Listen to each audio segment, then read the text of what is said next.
Broadcasting live from somewhere underneath the ground. Archaeology News. The news you can trust.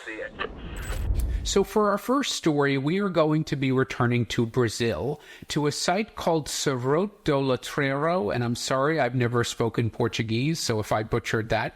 It's a site in the northeastern part of the country where we're going to be looking at some more rock art. Now, this isn't just any rock art, it involves dinosaurs. So, for those of you who have little children or nieces and nephews, you know that dinosaurs are right up there with trucks and horses and sugar in terms of childhood fascination. So clearly this shows that people have been digging dinosaurs for a long time. In a long time. A long time. So as we've seen before on this channel, Brazil does have quite a lot of ancient sites, particularly things that feature cave dwelling, cave art, rock art, etc. Now this Serra do Letreiro site, which means signpost hill in Portuguese, it was first mentioned in a report in 1979 by a paleontologist who found some dinosaur footprints there. Now, obviously, being a paleontological expedition, the focus was the dinosaurs, and it's not surprising that they did that here, considering it's within the confines of something known as Dinosaur Valley, which is where they find lots of dinosaur remains. The report did vaguely reference some Indian carvings, but what it didn't note that this new research has noted is that these Indian carvings, or petroglyphs, are clearly associated with the dinosaur footprints, which are actually all around them. Now, the petroglyphs are carved symbols, usually circles with some kind of lines or patterning within them.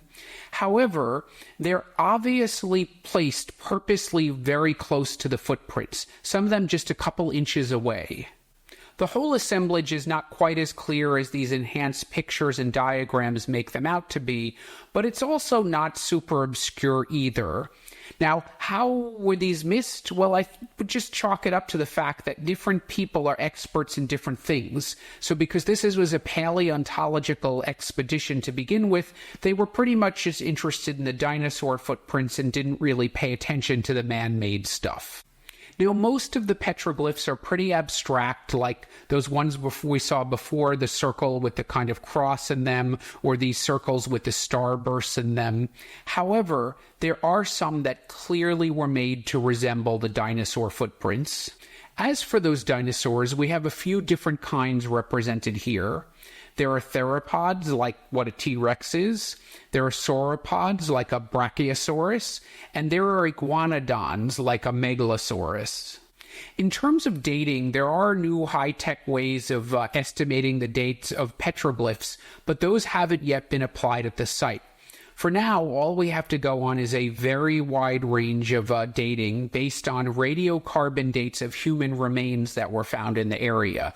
And those are anywhere from 9,400 to 2,600 years old, so not that helpful. So why would our ancient ancestors want to make carvings around dinosaur footprints? I mean, how would they even know what those were? Well, researchers have suggested the answer in the form of a proboscidian, like a mastodon, that was present in the area in the last 8,000 years, which is kind of the outer edge of that date range.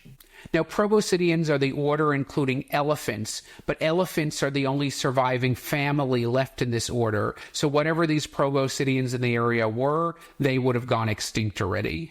Anyway, that means the people who carved these things may have encountered these giant elephant cousins of old and had some kind of reverence of them because of their size, and they may have associated these giant footprints with the footprints of those elephant-like creatures that they would have been familiar with. Now, unfortunately, something I have to point out is that people and dinosaurs were not contemporaneous. Now, it's a sorry statement on journalism, but the reason I have to point this out is one of the articles that I read for this story suggested that theropods were man-eating. But we on this channel are smart enough to know that dinosaurs and people never coexisted, so therefore theropods were not man-eating, and the people who carved these never could have met a dinosaur.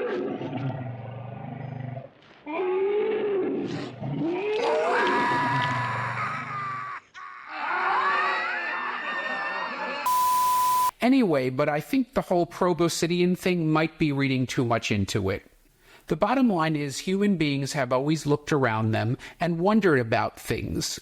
Human beings are always pushing the boundaries. We're dreaming about the past and the future.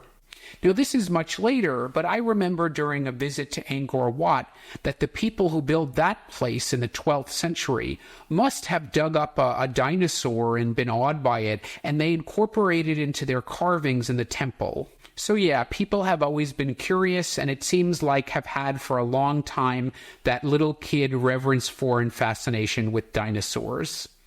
Now, recognizing this helps remind us that, there are certain intrinsic qualities of being human that we share with these ancient people, and remembering that gives us some kind of connection with them and maybe some kind of empathy with them, and perhaps some kind of connection and empathy with people who live nowadays who we might not get along with so well. So yeah, and you've heard this before from me, that's what I consider archaeology's secret superpower to be: connection and empathy. Hey, if you like what you heard, give me that thumbs up below, hit that bell to subscribe, or if you want to support more independent archaeology content, consider contributing to my Patreon, where you can enjoy some exclusive members-only benefits and other goodies.